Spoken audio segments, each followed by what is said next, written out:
Welcome back to this my channel. कैसे हैं आप सभी? आई होप आप सभी बहुत अच्छे होंगे and this is my YouTube channel.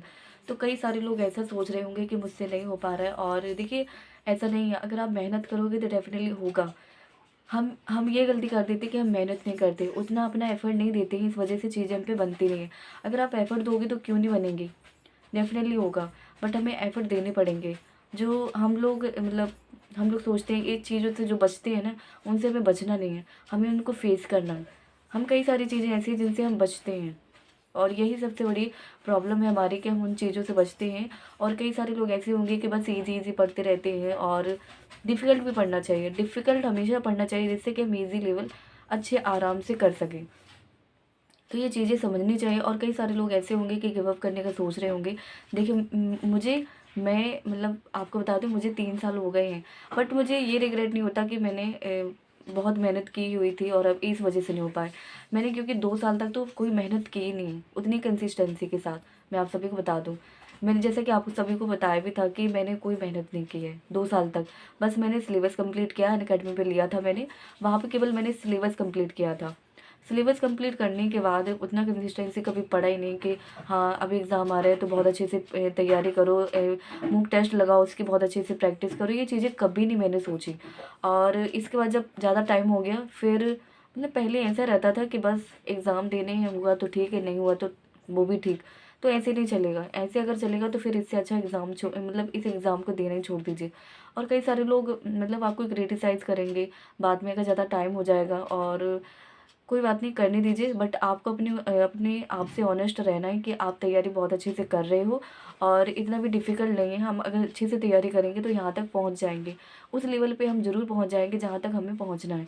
तो मेहनत कीजिए, मेहनत ही सबसे मेहनत ही आपको दिला सकती है आपकी जॉब।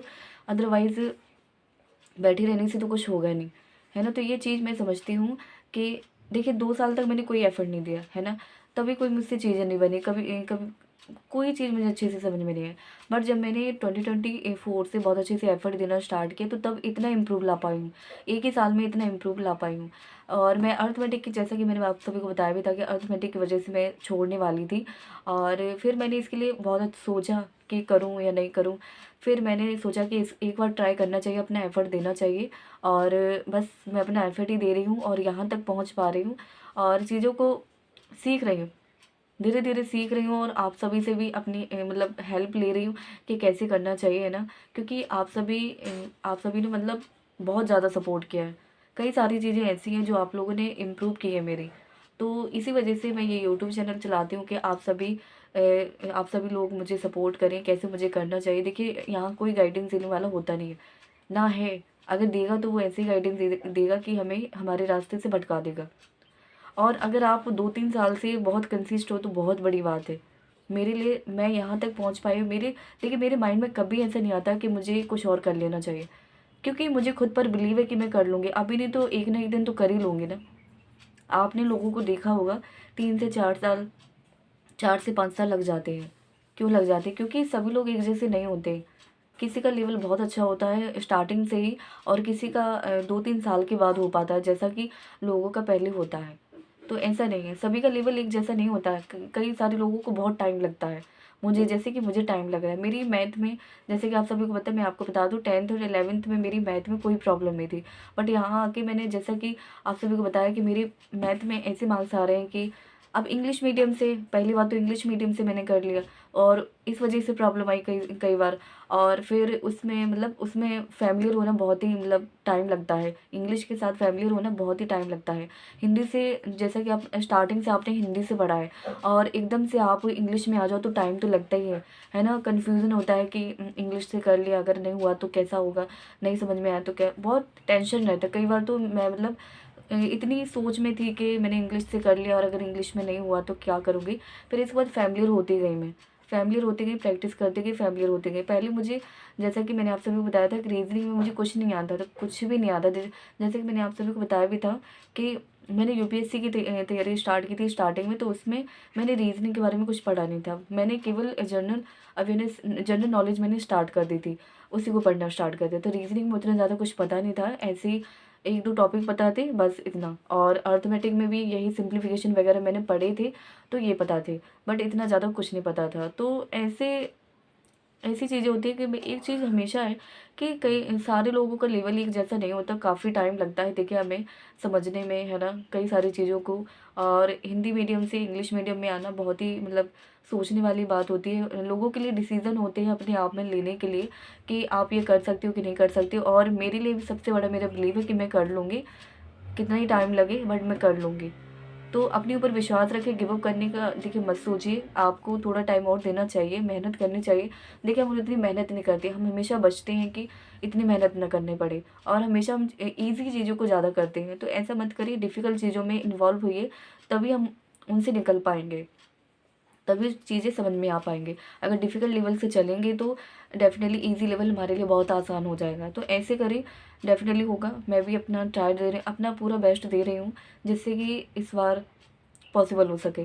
तो गाइज़ इस बार हमें करना है, चाहे जैसे भी करना पड़े। अपना माइंड बिल्कुल मतलब कंसिस्ट रख लीजिए कि आपको करना यही है।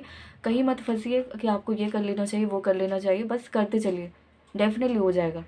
बस अपना बिल्कुल मन इसी में लगा लीजिए। अब आप लोग कहेंगे कि ज्ञान दे रहे हो, ऐसा नहीं। देखिए मैंने सारी चीज़ों को छोड़ दिया, सोशल मीडिया पे जितना भी मैं पहले इन्वॉल्व रहती थी वो सारी चीज़ें मैंने छोड़ दी हैं, क्योंकि वहाँ पे कहीं न कहीं हम फँसी जाती थी। तो इस वज़ह से मैंने वो छोड़ दी, क्योंकि उसमें इन्वॉल्व रहना ही नहीं है। अभी वहाँ पे कोई काम नहीं है, तो इस वज़ह से मैंने वो छोड़ दिया। बट मैंने यूट्यूब को नहीं छोड़ा, क्योंकि मुझे लगता है कि इसमें थोड़ा मतलब ये मुझे चालू करते रहना चाहिए, और मेरे अकॉर्डिंग मुझे सही लगता है, क्योंकि कई सारी चीज़ें ऐसी हैं जो मुझे शायद आप लोगों से पूछनी पड़े। तो वैसे भी मेरे यहाँ पे ऐसा कोई है नहीं, क्योंकि मैं ही बस पढ़ रही हूँ, और इतने गाइडेंस वाला कोई है नहीं। तो आप ही लोग मेरे लिए सबसे बड़े मोटिवेशनल हो, इंस्पायरेशनल हो, और गाइडेंस ठीक है देने वाले हो। तो इसी वजह से मैंने ये चालू रखा है, क्योंकि आप सभी से मुझे सजेशन लेना बहुत ही ज़रूरी होता है कि कैसे क्या करना है। बट मैं ये अपने एक्सपीरियंस से बता रही हूँ कि आप लोगों को गिव अप नहीं करना चाहिए। हमें ईजी लेवल हमेशा नहीं पढ़ना चाहिए, हमें डिफ़िकल्ट लेवल में भी इन्वॉल्व होना चाहिए, वहाँ पे भी जाना चाहिए, जिससे कि हम वहाँ से निकल सकें, है ना, तो चीज़ों को सीख सकें। तो इस वजह से तो गाइज़ मैं ये बताना चाहती थी कि हमें गिव अप नहीं करना चाहिए। हमें अगर थोड़ा टाइम मतलब हमने अगर मेहनत नहीं की, आप ये सोचिए कि आपने मेहनत नहीं की है, इस वजह से आपको इतना टाइम हो गया। मैं हमेशा ये सोचती हूँ कि मैंने 2 साल तक कोई मेहनत नहीं की। अगर स्टार्टिंग से मैंने बहुत कंसिस्टेंसी के साथ पढ़ा होता तो आज मेरा लेवल क्या होता, आप ही बताइए, है ना? तो वही वही चीज़ें हैं कि हमें स्टार्टिंग से, अगर आपने स्टार्टिंग से अभी से स्टार्ट कर दिया है, तो आपको अपना लेवल वैसे ही रखना है जैसा आपका पहले दिन का कॉन्फिडेंस है, वही आपको डेली बेसिस पे लेके चलना है। एक दिन भी ऐसा नहीं होना चाहिए कि आपका कॉन्फिडेंस लेवल बिल्कुल गिरे। हाँ, हो सकता है डेली बेसिस पे ऐसे थॉट्स आते हैं कि हम कर पाएँगे, नहीं कर पाएँगे, ये है ना? तो ये हो सकता है, बट कोई नहीं, हमें करते जाना है। और अपने ऊपर विश्वास रखना है, करते जाना है। तो गाइज़ हमेशा अपने ऊपर विश्वास रखें कि आप कर सकते हो। अगर आपको अपने ऊपर विश्वास नहीं हो तो आप ये चीज़ें नहीं कर पाओगे। आप उतनी कंसिस्टेंसी के साथ नहीं पढ़ पाओगे जितना आपको पढ़ना चाहिए। तो गाइज़ अपने ऊपर हमेशा बिलीव रखें कि आप कर सकते हो। लोगों की बातों को बिल्कुल इग्नोर कीजिए। उनका काम है कहना, वो कहते रहेंगे। अगर आप अच्छा भी करोगे तो भी कहेंगे, बुरा भी करोगे तो भी कहेंगे। तो इग्नोर कीजिए, और एक चीज़ हमेशा सोशल मीडिया से हमेशा दूर रहें, और जिससे कि हम वहाँ पे, है ना, हम फँस ही जाते हैं। तो इस वजह से मैं कहना चाहती हूँ जितना पॉसिबल हो सके सोशल मीडिया से दूर रहें, और अपना माइंड बिल्कुल पढ़ाई में रखें, ठीक है? तो गाइज़ बस मैं यही कहना चाहती थी, और मैं हमेशा जैसी चीज़ें मैंने आप सभी को बताई, मैं भी चीज़ें वो फॉलो कर रही हूँ और आप सभी से कह रही हूँ, ठीक है? जो बिगिनर है, अगर आपने स्टार्टिंग से कर दिया है तो आप लोग पहले दिन से ही बहुत अच्छे से लेके चले, है ना? अगर आप ये मेरी वीडियो देख रहे हैं, अगर आपको ये अच्छी लगे तो लाइक कमेंट शेयर ज़रूर कर देना, और अपने दोस्तों में भी शेयर कर देना। और ये मेरा यूट्यूब चैनल, अगर आपने अभी तक मेरे इस चैनल को सब्सक्राइब नहीं किया है तो कर लेना, जिससे कोई भी नोटिफिकेशन आपसे मिस ना हो। Thank you guys, thank you so much.